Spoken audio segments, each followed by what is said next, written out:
What's up guys, welcome back to my YouTube channel. My name is Josh Likings. If you remember, this means you've watched part 1 of my HSC interview video. If you didn't, check in the description box, it's linked there. But right now, without wasting time, let's jump into part 2. Enjoy. You know guys, maybe what we didn't tell you is this kind of work is commonly technical. Exactly. Yeah, because as an HSC officer, you'll be working with technical people. You'll be working with electrical engineers, QC. Mechanical engineers, QC engineers, civil engineers. So you cannot tell someone what to do if you do not understand what they're doing. If you don't know it, exactly. Yes. Yeah. So I think, yeah, as he says, you basically someone with a technical background would stand a very, very big advantage in this career, I think. Yeah. But even as he says, even without that technical degree or technical background, you could still enroll right now, take initiative, go to a technical school, and at least know something about mechanics or civil or electrical. And then when you come into HSC, you will be implementing your guidelines, safety guidelines, but also having an idea about what you're telling these guys to do. I think that's what you're trying to mean. Yeah, interesting. So apparently, as you say, someone could also come in with just IOSH, which is basically the primary requirement. Yeah. There's also NIBOSH. This is a UK standard, right? It's a UK standard. Yeah. So if you're in UAE here, you could also you could enroll and study NIBOSH to stand a chance to sit where this guy is sitting. But also for those who are in Uganda, I think NIBOSH is right now is being also in Uganda. It is in Makerere. Yeah. I was talking to one of my friends, and he says right now they're teaching it in Makerere, but it is very expensive. Of course it is. Yeah. By the time I did my course, it was quite expensive. And how much did you spend? Before I tell you how much I spent, guys, you have to be serious. You have to be ready that you are growing now to a level of being a manager or manageable level, if I may say. Okay, because this course is a bit difficult. First of all, because if I'll share my story, I have done it more than. I've done it maybe twice. And my first your first attempt. My first attempt, I actually failed it. And I paid more than 3,500 dirham. By then I was earning 800. Oh wow. Yeah, amazing. I was earning 800. So it's all about believing in yourself and also and trying to follow what up. Exactly. You follow what you want to be and don't give up. Because I paid that money and I attended the lectures, and surprisingly it came out when I have to retake. And okay. Yeah, and all I can tell these guys is studying at the same time working. This is not something easy. It's not something easy, actually. It's not like how it used to be when you just going to school and your job is to go and study. That's it. But right now you go to school, but at the same time you have to go back home with something. So means you have to study and work at the same time, and it's quite challenging, especially when you're abroad. You know, there's a lot of elements that you have to battle, but it's amazing if you can handle the both of them and come up on come out as a winner. But guess what? I finally did it. And because I failed the first time, and I learned from my mistakes, which is very important. You know, we all have to learn from our mistakes. So what you ask how much I spend, I can tell I spend more than 6,000. 6,000. But so you can spend even less than 2,000. Yeah, 6,000 on how many certifications? Is it just NIBOSH or? No, they have combo actually. It was a combo. Yeah, NIBOSH, IOSH, first aid. First aid and firefighting. Yeah, firefighting, inspector, like this. Okay. Yeah. But that's amazing. If you're ready and you want to join, you want to go with this career, you can spend less than 3,000 now. And by the way, you know, the most amazing thing I like about this career is it has room for growth. Exactly. You can start as a safety helper. Yes, you become a safety officer, right? And then a safety supervisor, safety engineer, yeah, and then a safety manager, and then how do they call them? Corporate corporate managers. The officer, HSE engineer, HSE manager, Yes. senior HSE manager, there is corporate manager. So it is a wide. Wow. So with that, I mean, it's amazing how you can have the opportunity to grow. You know, what else are you looking for? Of course, we all look for mountains, and if a job gives you that opportunity, I think this is the best job there is. Yeah. What are some of the skills that you need as an officer? You can highlight them, the best skills that anyone needs to, to be a perfect HSE officer. Actually, the most, the first, and I would say the most, you have to be exemplary. Okay. You have to lead by example. As an HSE officer. As an HSE I mean, what you're trying to say is, if you're wearing your PP properly, people are going to see you. Of course, they'll follow you. Yes, so you have to lead by example. Okay. Another thing, you have to have a proactive approach. Okay. Yes. Your approach have to be proactive. Okay. Okay. And another thing, you have to build a strong communication. Okay. Towards your people, towards everyone around you. So your communication skill has to be on top. Exactly. Yes. So you have to know, you have to make sure that you can communicate with those people. Yeah. And they have to understand you, whatever you're telling them. Okay. And you have to have computer skills, because it is very necessary. But as you mentioned that you need to have a strong communication skill. So you as an African, how do you cope up? Because I understand you're working in an Asian community. Exactly, they speak Hindi and Arabic, So actually, for that answer, I take an initiative, and I'm studying. Actually, before, when I just came to this country, I had a book. I was trying to put how are you with and meaning of Hindi. Oh, really? Exactly. So it means you took Hindi lessons. I do it very well. How about Hindi Arabic? lesson and Arabic. So I'm not perfect, but I can communicate. Okay, can you tell us some of maybe Sure, Hindi? I can speak. Okay. I can speak him. Oh, by kidere helmet.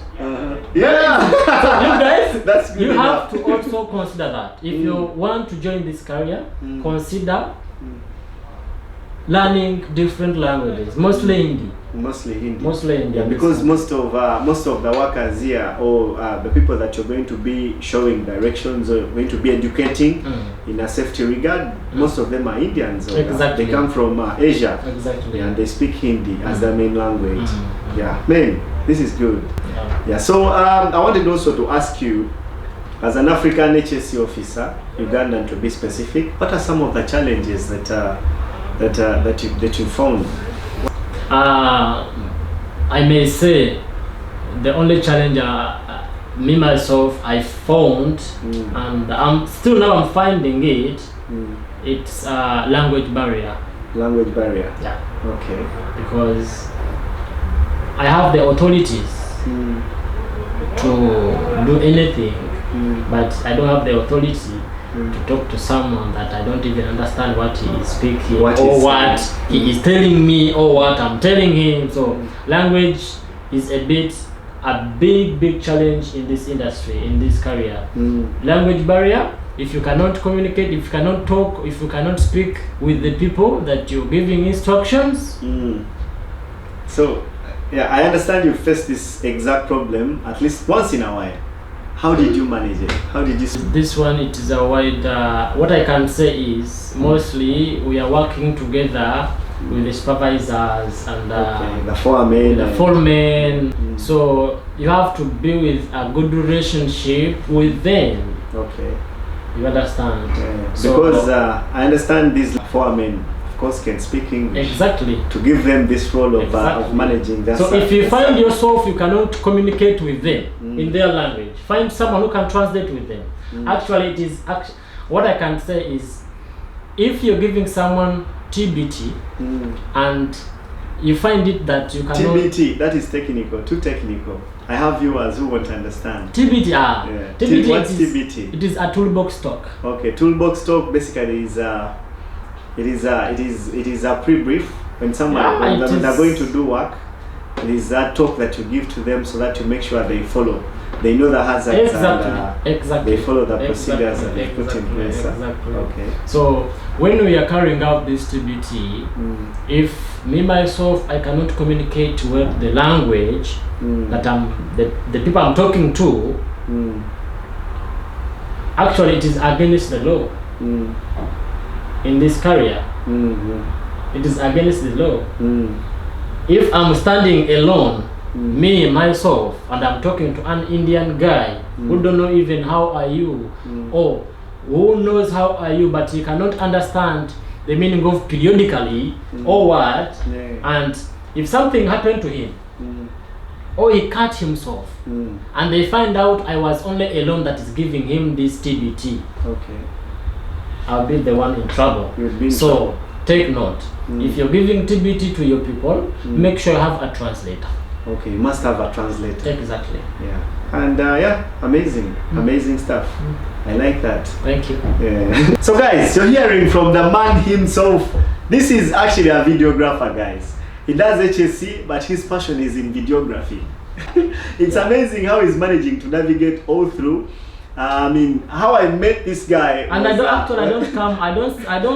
put camera in my face. I don't know how. I don't know. I'm very lucky because you know how I met you was also it was luck. You know, I met him from a friend, and then a friend who is in LA. Yeah, I know he's going to be watching this, and you want to shout out at him. Which friend is that? I think he's called Charles. Oh, Mr. Charles. Mr. Charles. We are very sorry to mention you, but without Charles, I wouldn't have met you. Exactly. Yeah. So we meet people through people, which is amazing. So how I met this guy, it was you know, Charles, and then him, and then me, and when we met, we all had a passion in videography, and this is how we're here. I told you guys it took me a lot of time to convince him to to come here and visit him with my cameras and all that. But it's amazing that I'm here. And hey, Anwar, the best part of this, I think, is for everyone who is watching right now. I think they would want to know, okay, after all that, spending money, going back to school, learning about the computer skills and all that, they would want to know what is basically the benefit. Do you have benefits? How much does it pay on average? If you have allowed me to talk about this, the thing is, you have to give it some time, first of all. You don't have to concentrate on money. Don't rush, exactly. Don't rush it, because it moves together, qualification and experience. You understand? Yeah. It moves together. So you cannot come out when you have 1 year of experience, and then you have your nebosh and your ayosh, and you want this kind of salary. No, so right. It depends on someone's experience and also qualifications. Yeah, but at the end of the day, the benefit is money. It is money. We are earning a lot of money out of this occupation. If you're patient and if you're the person who takes initiative. Exactly. You have to be studying. You have to be studying. You have to be studying. You have to be studying. You don't have to stop studying. You have to study, and don't give up. Once you finish this course, within 2 months, do another course. Within 2 months, do another course, like that. That's how we grow. That's how we. Yeah. Because by the way, most people out there, especially those who are in UAE, when you talk about safety, they think it is overrated. There's a lot of people who are joining it and all that, so you won't be able to find a job. What do you have to say about that? I would say that nowadays it's not like this. It was like this before, okay, but now, as you said, it is overrated, because most of the managers out there, they've understood that most people they are joining without experience. They're just coming from other careers and they join HSC's occupation. What I want to talk about this, what I want to say is, don't come out with your certificates and everything, and you think that you will go direct and have a job. It is not just like this nowadays. Actually, you have to be having experience, you have to be having the knowledge, you have to be competent. Okay, exactly. You have to have the knowledge. Okay, you have to have the ability, you have to be trained, and have to be with experience. Because at the end of the day, they will call you for an interview. If you don't have this, the kit, the kit, exactly. If you don't have the kit, knowledge, experience, I like this. Yeah, training and. So you did maybe. Guess, you can guess. Anyway, I'll not guess today. Yeah. You have to be competent, actually, for you to think of getting any job from a construction company or anywhere, because the people who are going to interview you, they know the system. That most people, they are coming from security, they are coming from engineering, they are joining HSC, and most companies, they need competent people who will implement their policy, who will follow what is supposed to be followed. Okay, so you have to also note that that these days it's not like before. It's not like before. Yeah, exactly. Yeah, and this is good, because if people keep on just coming without the competency side of it, then it's not good. You know, they're making the industry lose value. You know, exactly. But if someone is competent, they have the right experience and right documents. Yeah, I think it would be an amazing kind of experience. Anyway, guys, right now, as you can see, I'm seated here with Mr. Awhile, of course, and we enjoying this interview. Maybe we have a lot of guys here actually who would want to join, you know, but they're still, you know, lagging behind. You know, they have different excuses, make up this and that excuses. What would be the final, maybe 1 word or 2 words that you can tell these people that would maybe want them to leave their comfort zone and come join HSC? Because I see there is a lot of opportunities here in the UAE. It is among actually the developing country, though it is very developed, but this is expected to be one of the best countries in the world. So they're building everywhere you see construction sites, which means opportunities are here for HSC guys. Okay, I want to say this. I've given this opportunity to tell my fellow people out there that most people think that safety it's only in construction, and maybe they don't even know about road construction, or they only know construction. But Sites, it's not like this. High-rise buildings, and it's not like this.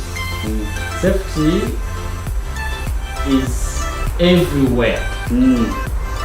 From the hospitals, from the shopping malls, from the everywhere.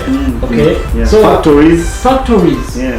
So don't be there and think of I cannot work in construction because of headache, because of this, because of the weather. I know most of them make up excuses. Exactly. UAE is hot. I cannot work outside hot environment and so all that. If you have any dream of becoming a safety officer, get your money. Look for any good institute here in Dubai, here in UAE. Go and register yourself. Go and do a course. Go and register yourself and study. Go and have your certificates. Start looking for a job. Okay. Because jobs are everywhere. It's not only in construction. And it's about everyone's luck. Exactly. Yes. It's about everyone's luck. By the way, I want to take you back. There is one of my mentor. I don't know if you'll be able to watch this. He's called Mr. Yakub. He's from Ghana. And right now he works with ADNOC. Okay. Yeah. Back then in 2016, I was also making up excuses. I cannot do safety. It's overrated. There's a lot of people. You know what? The question he asked me, he told me there is a lot of people who are buying cars. Does it mean that you won't buy a car because a lot of people are buying them? No. Anyway, Awhile. Before, I know he's a busy man, so I don't really want to take up all his time. The fact that he gave me 30 minutes, I think this is very, very awesome. So before we wrap up this video, as you said, there's a lot of fields actually in safety. You could work as a construction health and safety officer. You could also go into hotel safety, right? Hospital safety. So what do you think would be the best for everyone, you know, if they want to make up the choice? Would they come to construction? Would they go to hotels, hospitals, industrial safety? You know, which one would you recommend as an HSE officer? I think I recommend to go where you're, because at the end of the day, it's about passion. Exactly. It's about passion, because exactly.